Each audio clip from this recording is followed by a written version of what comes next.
Well, it's 7:15 on Friday night as I record this. Jim Gaffigan has not tweeted all day. There were a couple probably pre-scheduled tweets just like, hey, here's some funny clips or whatever, but nothing that seemed like live Jim. I've been thinking about this Jim Gaffigan thing all day. I've met Jim a handful of times, probably haven't been in the same room with him in 15 years, something like that. In the early days of Sirius, he used to come up a lot. And once he got a little more famous, he was a little slower to return our calls. You know what I mean? It happens. You know, Jeff Foxworthy will come by and do you solid, and Jim Gaffigan and Aziz Ansari, they don't know your name all of a sudden. I'm just saying. But regardless of my personal feelings, this is very out of character for the very clean-working Jim Gaffigan. Other than the obvious of Trump set him off, but the silence today, I wonder if we're done with this story yet. Let's catch up on what other comedians said. Patton Oswalt tweeted, pouring one out for all the MAGA cheese doodles who are going to boycott Jim Gaffigan and deprive themselves of one of the best comedians working today to own the libs. Michael Ian Black said, one of the reasons I love Jim Gaffigan is that his comedy is infused with deep morality. To me, he and Jeannie, that's Mrs. Gaffigan, represent the best of Catholicism. When the moral urgency of the moment bumps against his normally apolitical comedy, he chooses morality even if it costs him. Mike Birbiglia tweeted, I know so many entertainers who stay out of discussing politics and don't speak their mind about the corruption we're witnessing in the White House because it's bad for business. My hat is off to Jim Gaffigan. We all have to stand up to the incompetent bully in the White House. And Chris Titus tweeted, our morality barometer is Jim Gaffigan, the only comic ever to open for the Pope. True fact. If Jim calls out Trump and the GOP for being corrupt criminal scumbags, then they are corrupt criminal scumbags. Jim may have lost some people for a stand, but those people weren't worth having. Jim is scheduled to perform tonight at Citizens Bank Park in Philadelphia. This whole Jim Gaffigan thing for me started because I saw the story I'm about to tell you, and then I'm like, wait, let me check more of this, and I Googled Jim Gaffigan Friday morning, and then I was like, oh my, I gotta jump on that. My initial question was going to be, did Jim Gaffigan suddenly become a hack? The reason I asked that is the name of his tour is the Live-In Drive-In Tour, unless it's the Live-In Drive-In Tour, but I'm guessing it's the Live-In Drive-In Tour. And it runs through Labor Day. Unless, Jim suddenly takes vacation, I'm still curious how this is going to shake out. But the Live-In Drive-In, that's a hack title. Jim said, I feel like I'm performing for physical cars, and people responded by beeping their horn or flashing their lights, which is usually how you would communicate to someone, get out of the way. And then more hack. They call it a honk-core. I think that's a hack joke. Anyway, we will keep an eye on this.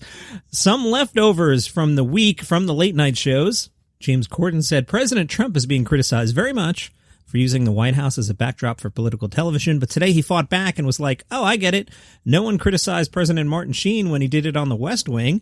Trevor Noah said, the idea is that taxpayers shouldn't foot the bill for the presidential campaign of a guy they might not support. I mean, think about it. American taxpayers paid for the Rose Garden. American taxpayers paid for the Secretary of State's travels. So those things shouldn't be used for partisan purposes. They should be used for nonpartisan things, like Easter egg hunts or presenting fake evidence to get America into a war. I see what you did there, Trevor. Trevor again. And look, I get why Trump wants to do these events. It's good TV, yo. I mean, that live surprise pardon, that had some strong Roman emperor energy. More from Trevor. Plus, I'm not going to lie. That naturalization ceremony, that was inspiring, because say what you want, becoming an American citizen is a long and hard process. So congratulations to those people. Plus, it's extra cool having Donald Trump give you your naturalization ceremony because as soon as it's done, he's also the guy that will tell you to go back where you came from. So it's a full service experience. Stephen Colbert said, here's the deal. The Hatch Act is a law. Whether we care about it or not doesn't matter. What's important is that it exists. A lot of people outside car mechanics don't care what brake fluid is, but you'll miss it when it's gone. Trevor said, it's almost like America's laws were designed by the same people who designed the Death Star. This is an impenetrable and flawlessly designed system, and we're going to leave a little gap in here so somebody can come up and blow up the whole thing. Colbert, people outside the Beltway should care about every law the president is breaking, and I think they actually do. It's just that it's hard to keep track at this point. Last one from Trevor Noah. That was Mike Pence's speech, and I guess we finally found out why Pence always has the permanent squint. Yeah, his own face is going, are we really saying this crap? Some powerful stuff from Trevor Noah in The Guardian. Trevor said, I'll never get used to how quickly police go from issuing commands to using deadly force. Whatever happened to warning shots or tackling a suspect? Like, are we really meant to believe that the only two options a cop has is do nothing or shoot someone in the back 7 times? Trevor said, black people are tired of hearing I'm sorry and then nothing happening, because essentially what they're hearing is I'm sorry this is happening and I'm sorry that it's going to happen again. He added, enough with this militia bullshit. This isn't the Battle of Yorktown. It's a bunch of dudes threatening people with guns. No one has ever thought, oh, it's my solemn duty to pick up a rifle and protect that TJ Maxx. They only do it because they're hoping to shoot someone. How come Jacob Blake was seen as a deadly threat for a theoretical gun that he might have and might try to commit a crime with, but this gunman who was armed and had already shot people who had shown that he was a threat was arrested the next day, given full due process of the law, and generally treated like a human being whose life matters?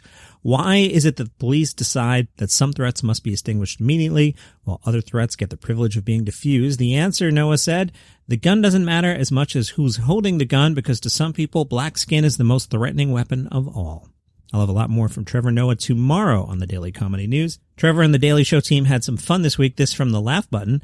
The Daily Show team took an ad out offering fake legal services to Donald Trump. The ad was featured in the New York Times, Washington Post, and the LA Times.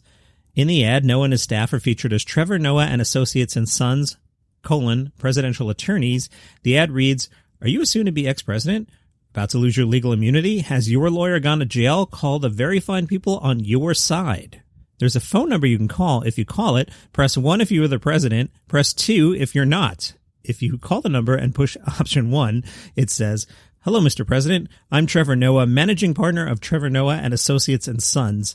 Have you ever been to Uganda, sir? It's a beautiful country with a strong goat-based economy, and most important, it does not extradite to the United States. At any time on or before January 20th, 2021, I can transport you and any members of your family you actually like to Uganda. I could provide this service for, I don't know, $10 million. Let me know. Option 2 simply states, congratulations on not being the president. I'm going to get out there. More with Trevor Noah tomorrow and some other stuff. I have pre-taped Sunday's show already, so we'll see what happens with Jim Gaffigan, and I'll catch you up with that on Monday's show. You can subscribe on Apple Podcasts or Google Podcasts. Follow the show on Spotify. Really appreciate you listening. At DCN Pod is the Twitter. At MCD Radio is my personal Twitter. Would love to hear from you. And Jim Gaffigan, hope you're doing all right, buddy.